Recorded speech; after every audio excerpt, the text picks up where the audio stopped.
পাকিস্তানের জন্য ভয়ঙ্কর খারাপ খবর, এমনকি পাকিস্তান চীন উভয় দেশের জন্যই ভয়ঙ্কর খারাপ খবর।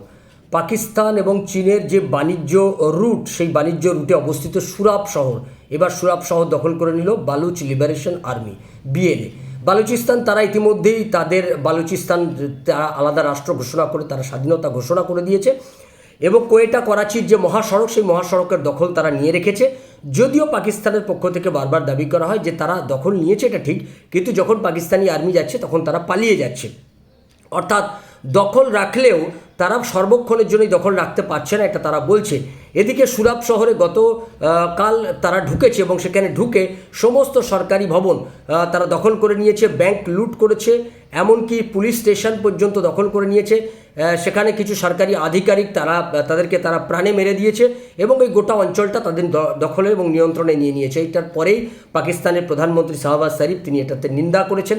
তিনি এই ঘটনা নিন্দা করে বলেছেন যে এই যে ঘটনাটা ঘটাচ্ছে, এই ঘটনার পেছনে বাইরের শক্তির হাত আছে। এমনকি তারা এটা বলছেন ভারতেরও এর মধ্যে মদত রয়েছে বলে তারা দাবি করছে। অর্থাৎ ভারতবর্ষের ভূত তারা প্রত্যেকটা ক্ষেত্রে দেখতে পাচ্ছে।